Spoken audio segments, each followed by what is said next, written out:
Hello students, good morning everybody. मैं आपकी हिंदी की टीचर आज आपको हिंदी में व्याकरण विभाग पढ़ाने वाली हूँ। इसके पहले के लेक्चर में भी मैंने आपका व्याकरण विभाग में से एक टॉपिक समझाया था। आज हम उसका रिवीजन कर लेते हैं। व्याकरण विभाग में मैंने आपको पहले पढ़ाया था कि वाक्य का अर्थ और उसके प्रमुख तत्व, यानी कि उसके जो तत्व है और उसका जो अर्थ, वो दोनों आपको समझाया था। आज मुझे वाक्य का अर्थ आप लोगों में से कौन समझाने वाला है? कौन बताएगा मुझे कि वाक्य का अर्थ क्या होता है? कोई बताएगा? वाक्य का अर्थ होता है शब्दों का समूह। एक एक शब्द को हम जोड़कर जो समूह बनाते हैं और उसका कोई मतलब निकलता है, उसे हम वाक्य कहते हैं। उसके बाद मैंने आपको वाक्य के तत्व समझाए थे। उसके बाद का हमने जो टॉपिक अधूरा छोड़ा था वो था वाक्य के घटक। वाक्य के दो घटक होते हैं, उद्देश्य और विधेय। उद्देश्य यानी कि जो वाक्य हो उसका कोई अर्थ निकलता हो, जो शब्द हम उसे जोड़कर बनाते हैं उसका कोई अर्थ निकलता हो, उसका कोई उद्देश्य हो, उसे उद्देश्य कहा जाता है। और विधेय यानी कि वाक्य का जो उद्देश्य है वो स्पष्ट हो, उसे विधेय कहा जाता है। मैंने आपको उसका एक उदाहरण भी समझाया था कि सचिन अपने स्कूल जा रहा है। सचिन उसमें करता है और वो उद्देश्य है कि वो स्कूल जा रहा है। उसका विधेय होता है कि वो अपनी स्कूल जा रहा है। उसका विधेय क्या है? अपनी स्कूल जाना। और जो उसका उद्देश्य है वो है, जो उसका करता है सचिन, वो उसका उद्देश्य है, यानी कि वो अपना कार्य कर रहा है स्कूल जाने का। उसके बाद आज हम पढ़ने वाले हैं वाक्य के प्रकार।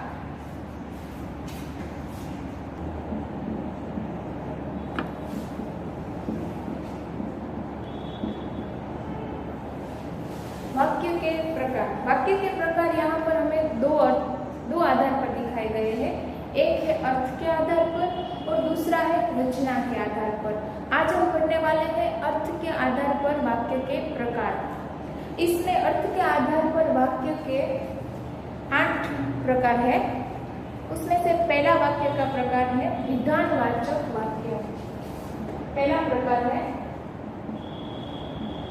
विधानवाचक वाक्य।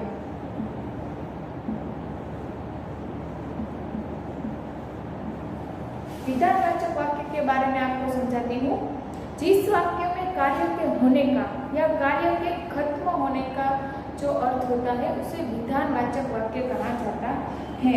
यानी कि हम जो वाक्य बोलते हैं उसमें किसी कार्य के पूरे होने का, किसी कार्य के खत्म होने का जो अर्थ निकलता है उसे हम विधानवाचक वाक्य कहा जाता है।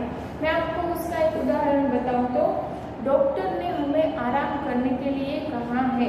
यहाँ पर हमें डॉक्टर ने आराम करने के लिए कहा है। उसमें जो कार्य का भाव है वो है आराम करना। यानी कि डॉक्टर ने आराम करने के लिए कहा है, उसमें डॉक्टर ने आराम करना वो एक कार्य का भाव है, कार्य के पूरे होने का अर्थ निकलता है, उसे विधानवाचक कहा जाता है। मैं आपको दूसरा उदाहरण देती हूँ। उदाहरण, प्रियोदा सेवा भावी है।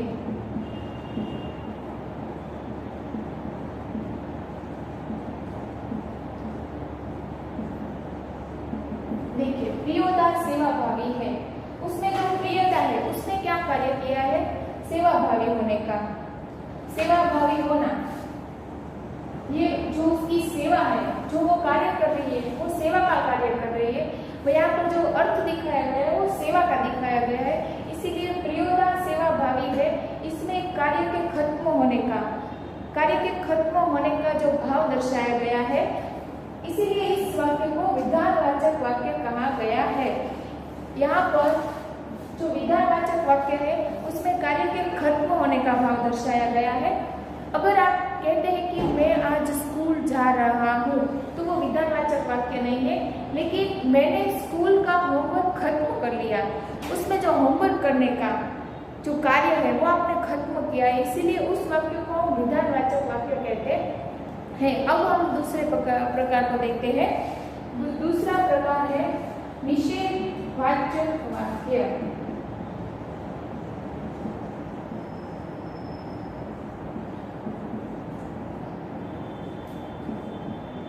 निषेधवाचक वाक्य। यहाँ पर आपको निषेध पढ़ के समझ आया होगा कि निषेध यानी कि नकारात्मक, जिस वाक्य में उसका अर्थ नकारात्मक नेगेटिव निकलता है उसे निषेधवाचक वाक्य कहा जाता है। जिस वाक्य में कार्य के न होने का या न करने का बोध हो उसे निषेधवाचक वाक्य कहा जाता है। ठीक है, कौन बताएगा मुझे निषेधवाचक वाक्य? कोई बताएगा कि नेगेटिव वाक्य नकारात्मक वाक्य क्या है? मैं आपको बताती हूँ। मैं आज खाना नहीं खाऊंगी। देखिए यहाँ पर मैं उदाहरण देती हूँ। मैं आज खाना नहीं खाऊंगी। देखिए मैं आज खाना नहीं खाऊंगी, ये नकारात्मक वाक्य है, नहीं खाऊंगी। निषेधवाचक वाक्य में नहीं, नहीं करूंगी, ना, ऐसे जो साइन होते हैं उसको निषेधवाचक वाक्य कहा जाता है। आप अपनी मम्मी को बोलते हैं ना, मैं आज स्कूल नहीं जाने वाली, घर पे बोलती होगा ना कि मैं आज स्कूल नहीं जाने वाली हूँ। यहाँ पर नहीं, ना, नहीं चाहिए, ऐसे जो शब्द होते हैं जो नकारात्मकता दर्शाते हैं उसे निषेधवाचक वाक्य कहा जाता है। इसमें दो और उदाहरण है। मरना मुझे कठिन लगता नहीं लगता है, यानी कि जो मरना है वो मुझे कठिन नहीं लगता है। यहाँ पर भी नहीं शब्द का उपयोग किया गया है, इसलिए वो नकारात्मक निषेधवाचक वाक्य है जो नकारात्मकता दर्शाते हैं। तीसरा सेंटेंस है वह घर नहीं जाएगा, यानी कि वह घर नहीं जाएगा। इस वाक्य में भी आप देख सकते हैं कि नहीं का उपयोग हुआ है।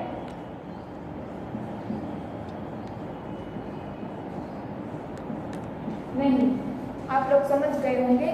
निषेधवाचक वाक्य में नहीं, मुझे ये नहीं चाहिए, ये मुझे नहीं करना है, ऐसे जो वाक्यों का उपयोग होता है उसे निषेधवाचक वाक्य कहा जाता है।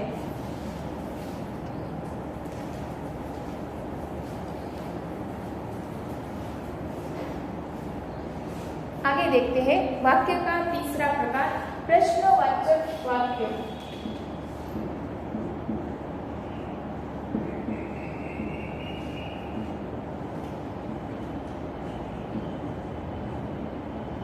प्रश्नवाचक वाक्य, प्रश्न यानी कि जिस वाक्य में लास्ट में ऐसी साइन हो उसे प्रश्नवाचक वाक्य कहा जाता है। प्रश्नवाचक वाक्य में यदि वाक्य में कोई प्रश्न किया जाए तो वह प्रश्नवाचक वाक्य कहलाता है। इस तरह के वाक्यों में क्या, कौन, कहाँ, कैसे, कब ऐसे शब्द का उपयोग होता है। देखिए क्या, कौन, कहाँ, कैसे, ऐसे इत्यादि शब्दों का उपयोग वाक्य के पहले किया जाता है, यानी कि वाक्य की जो शुरुआत है वो ऐसे शब्दों से होती है और वाक्य के अंत में प्रश्नार्थ चिन्ह का साइन होता है तो उसे प्रश्नार्थवाचक वाक्य कहा जाता है। यहाँ पर हम देखते हैं कि राजा का नाम क्या है।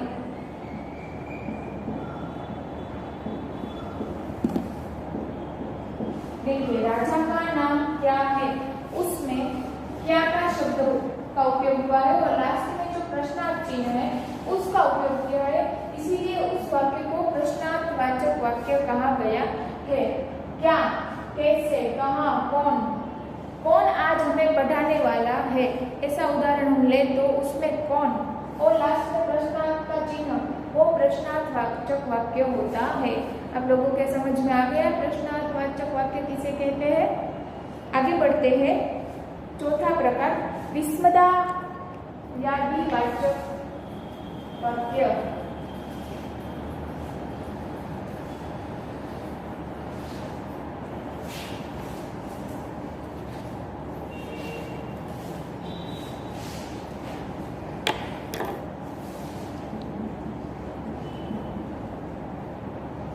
विस्मयादिवाचक वाक्य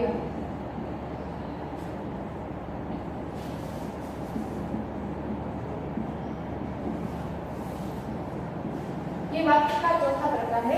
इसके पहले हमने 3 वाक्य के प्रकार पढ़े थे, विधानवाचक, निषेधवाचक वाक्य और प्रश्नार्थवाचक वाक्य। इसके बाद चौथा प्रकार आता है विस्मयादिवाचक वाक्य।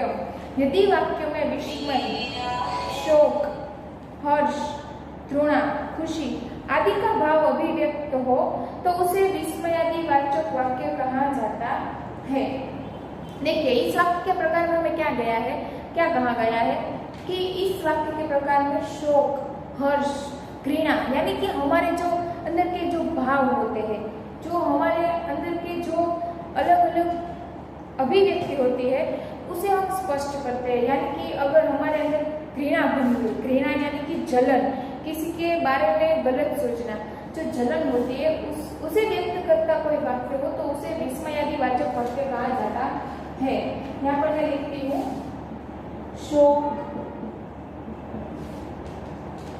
घृणा, आनंद, ऐसे जो भाव है उसे स्पष्ट करता कोई वाक्य हो तो उसे विस्मयादिवाचक वाक्य कहा जाता है। उस वाक्य में उद्गारवाचक साइन का प्रयोग किया जाता है। ऐसी साइन हो तो भी आप उसे देखकर समझ सकते हैं कि ये विस्मयादिवाचक वाक्य का प्रकार है। देखिए हम कोई वाक्य बोलते हैं तो उसमें होता है अरे ये क्या हो गया,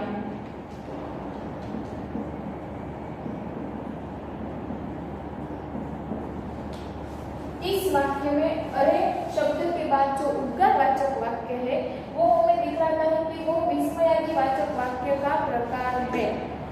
इसमें उदाहरण में लिखा है अरे इतना सुंदर गुलमर्ग, अरे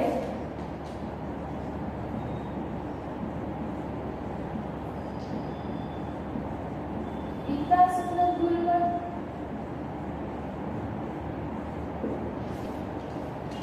अरे इतना सुंदर गुलमर्ग। इसमें हम जब ये वाक्य बोलते हैं तो उसमें हम आश्चर्य का अनुभव करते हैं कि अरे ये क्या हो गया, अरे इतना सुंदर गुलमर्ग। तो जिस शब्द में आनंद का, खुशी का, जो शोक है, जो घृणा है, ऐसे अलग अलग भाव अभिव्यक्त होते हैं उसे विस्मयादिवाचक वाक्य कहा जाता है। ओह ये क्या हो गया, वाह कितना सुंदर घर है, ऐसे कई उदाहरण इसमें दिए गए हैं।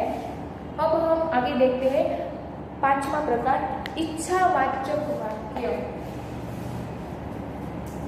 इच्छावाचक वाक्य, इसको तो आप पढ़ते ही समझ गए होंगे। इच्छा यानी कि अपनी कोई इच्छा हो उसे व्यक्त करता जो वाक्य होता है उसे इच्छावाचक वाक्य कहा जाता है।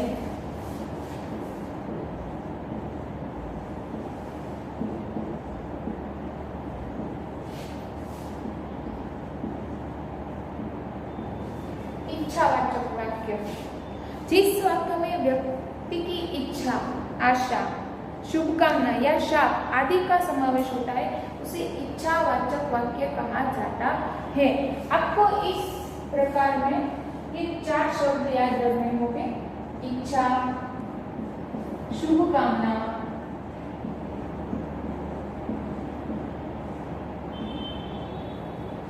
शाप और आशा।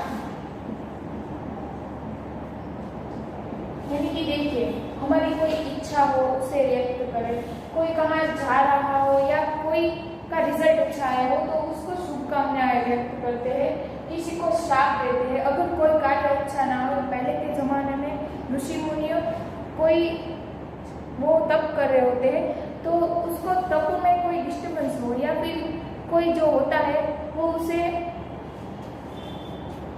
तो वो जो ऋषि मुनि होते हैं वो उसको श्राप दिया करते थे।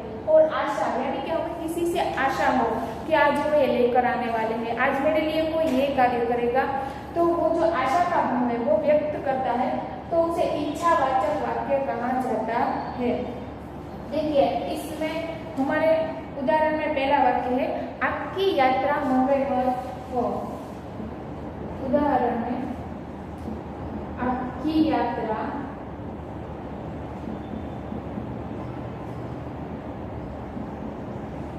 मंगलमय हो। तो जो ये मंगलमय हो, जिसकी जो वो यात्रा ये शुभकामना का भाव दर्शाता है कि वो उसको शुभकामनाएं दे रहे हैं कि आप अगर यात्रा पर जा रहे हो तो आपकी यात्रा मंगलमय हो, सुखद हो। ऐसे इस वाक्य में शुभकामना का भाव दर्शाया गया है, इसलिए इसे इच्छावाचक वाक्य कहा जाता है। इच्छा वाक्य के आधार पर हम देखें तो हमारी कोई इच्छा हो तो वो हम अपने मम्मी पापा से व्यक्त करते हैं ना कि आज मुझे ये चाहिए, आज मुझे वो चाहिए, तो आपको वो लाकर देते हैं ना। इसीलिए आप अपनी इच्छा व्यक्त करते हो किसी के भी सामने, तो जो इच्छा का भाव है उसे भी इच्छावाचक वाक्य में दर्शाया जाता है। आगे का एक उदाहरण देखें तो भगवान करे तुम सफल हो। भगवान करे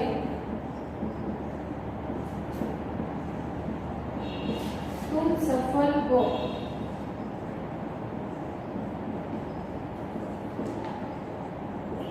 देखिए इस वाक्य को अगर हम देखें तो इसमें आशा का भाव दिखाई दे रहा है, सफल हो, इससे एक आशा दिखाई गई है। अगर हम 12वीं की एग्जाम देने चाहे, 10वीं की एग्जाम देने चाहे तो हमें सब लोग विश करते हैं ना, बेस्ट ऑफ लक, यानी कि तुम जो एग्जाम देने जा रहे हो उसमें सफल रहो, उसमें अच्छा कार्य दिखाओ। तो जो आशा का भाव होता है, भगवान करे तुम सफल हो, ऐसे जो आशा का भाव दर्शाता है उसे इच्छावाचक वाक्य कहा जाता है। आपको इसका मतलब भी समझ में आ गया होगा, इच्छावाचक वाक्य का प्रकार।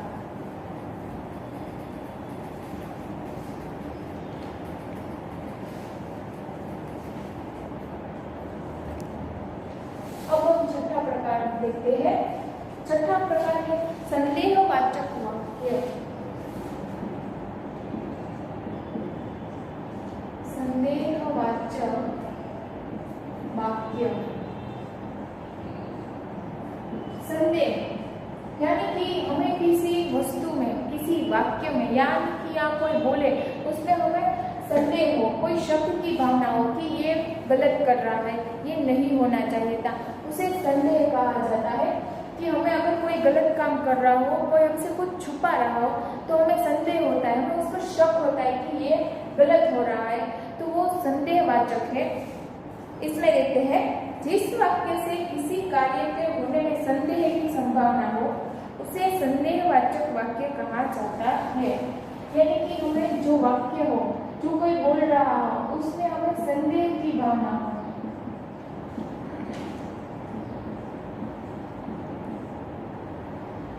जो संदेह की भावना हो वो हमें बताती है कि इस वाक्य में संदेह, शक है, तो वो संदेहवाचक वाक्य होता है। इसमें देखते हैं संभवतः आज वर्षा होगी। देख रहे हैं ना आजकल कैसा मौसम रहता है, संभवतः आज वर्षा होगी, यानी कि हमें संदेह होता है, हम सोच रहे होते हैं कि आज ऐसा होने वाला है। ऐसा हुआ नहीं है लेकिन हम उसके बारे में सोचते रहते हैं कि आज ऐसा होने वाला है। यानी कि यहाँ पर आप देखते हैं संभवतः, संभवतः यानी कि परिस्थिति के अनुसार, परिस्थिति के जोग अनुसार जो कार्य होने वाला है उसके बारे में हम पहले से सोच रहते हैं, उसके बारे में हम संदेह करते हैं कि आज ऐसा होने वाला है। आप लोग जब स्कूल आते हो तब सोचते हो ना कि आज ये टीचर ना आए तो अच्छा हो, आज हमें पहले से ही छुट्टी हो जाए तो अच्छा हो। तो जो हम पहले से सोच लेते हैं, जिसके बारे में हम संदेह करते हैं, उसका प्रकार है संदेहवाचक वाक्य। एक वाक्य का उदाहरण देखते हैं। लगता है मैंने इस व्यक्ति को कहीं देखा है। लगता है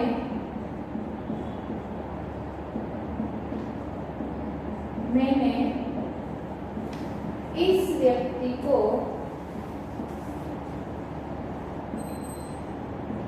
कहीं देखा है।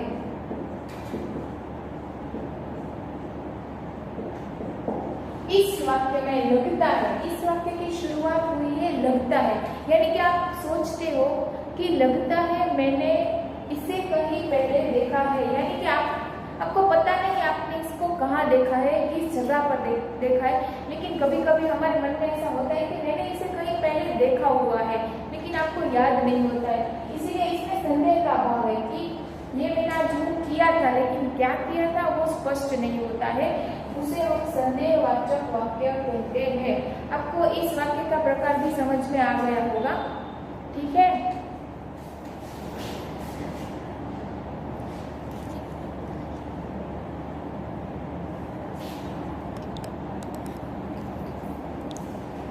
अब हम आगे देखते हैं वाक्य का 7वां प्रकार, संकेतवाचक वाक्य।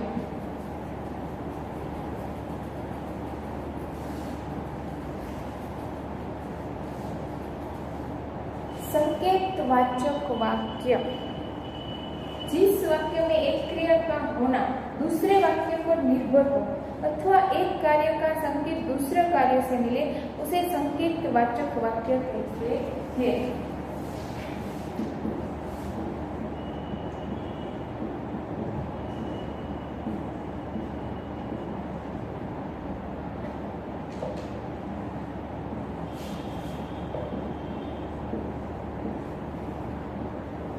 संकेतवाचक वाक्य, मैं फिर से पढ़ती हूँ। जिस वाक्य में एक क्रिया का होना दूसरे पर निर्भर हो, यानी कि जो एक क्रिया हम करते हैं वो उसके बाद का जो वाक्य हो उस पर निर्भर हो, और अथवा एक कार्य का संकेत दूसरे कार्य से मिले उसे संकेतवाचक वाक्य कहा जाता है। इसका उदाहरण हम देखें तो परिश्रम करोगे तो अवश्य सफलता मिलेगी, यानी कि आप देख सकते हैं इसमें दो वाक्य का समावेश हुआ है। परिश्रम करोगे तो सफलता मिलेगी, यानी कि इस वाक्य में दो वाक्य है। परिश्रम करोगे तो सफलता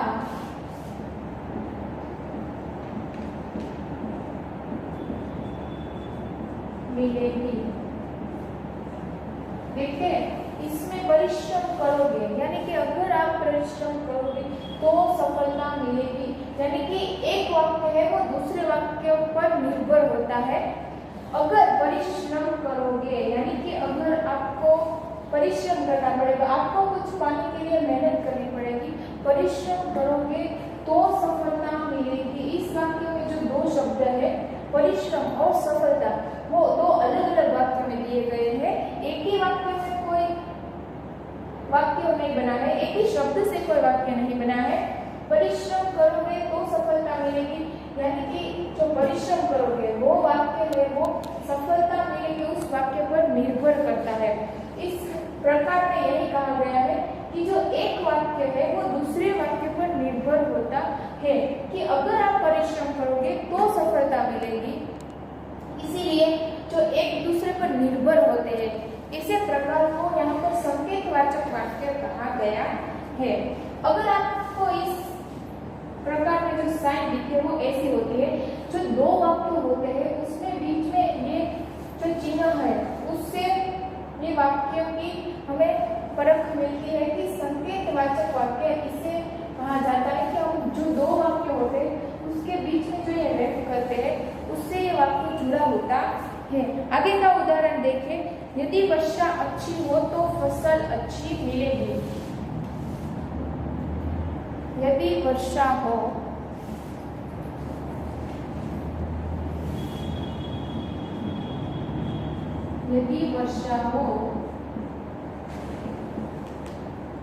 तो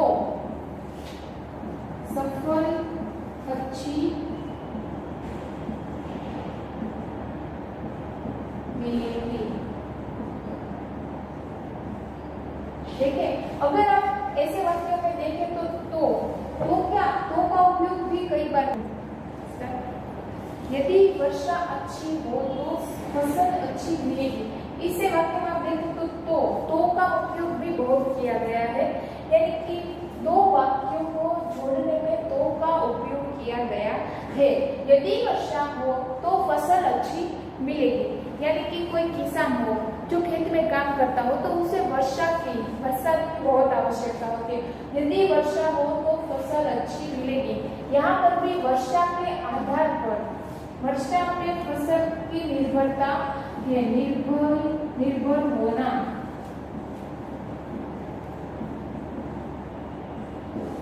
एक दूसरे पर निर्भर होना। वर्षा का निर्भर क्या है? फसल होना। अगर वर्षा हो तो फसल अच्छी मिलेगी, ऐसा यहाँ पर कहा गया है।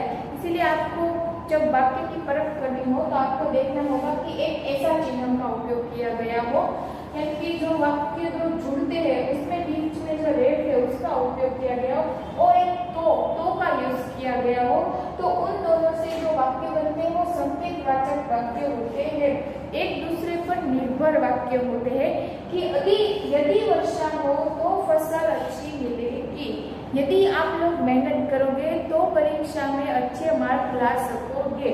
यहाँ पर भी आप देखते तो आप मेहनत करोगे तो आपको अच्छी सफलता मिलेगी, आपके मार्क्स अच्छे आएंगे। इसीलिए इस ऐसे वाक्य में जो दोनों वाक्य होते हैं वो एक दूसरे पर जुड़े होते हैं, ये आपको याद रखना पड़ेगा। उसी वाक्य के प्रकार को संकेतवाचक वाक्य कहा जाता है। आगे हम लास्ट में 8वां प्रकार देखते हैं जो अर्थ के आधार पर। आपको ये भी याद रखना पड़ेगा कि वाक्य के जो प्रकार है वो 2 आधार पर होते हैं, अर्थ के आधार पर और रचना के आधार पर। आज हम अर्थ के आधार पर पढ़ रहे हैं, उसमें ये लास्ट प्रकार है 8वां प्रकार, आज्ञावाचक या विधिवाचक वाक्य।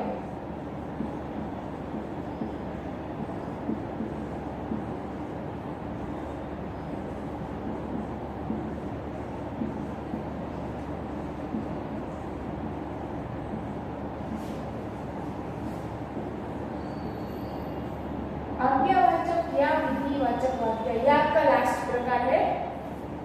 इसको हम देखते हैं, जिस वाक्य के द्वारा आज्ञा या अनुमति, प्रार्थना या निर्देश आदि का भाव प्रकट होता है उसे आज्ञावाचक वाक्य कहते हैं। यानी कि आज्ञावाचक या विधिवाचक वाक्य किसे कहते हैं? जिसमें कोई आज्ञा का, किसी की अनुमति का भाव दर्शाया गया हो, या कोई हमें प्रार्थना कर रहा हो या फिर निर्देश कर रहा हो, ऐसे वाक्यों को आज्ञावाचक वाक्य कहा जाता है।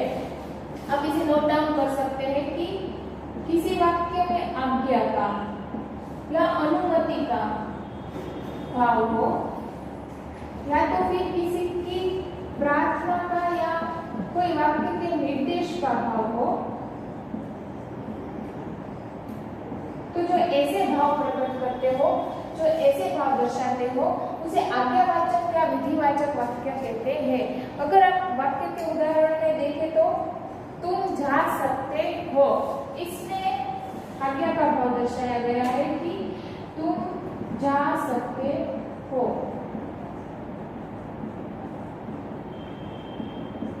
देखिए, अगर आप स्कूल में क्लास में बैठे हो तो आप अपने टीचर से आज्ञा मांगते हो ना कि क्या मैं जा सकता हूँ, मैं आई गो टू।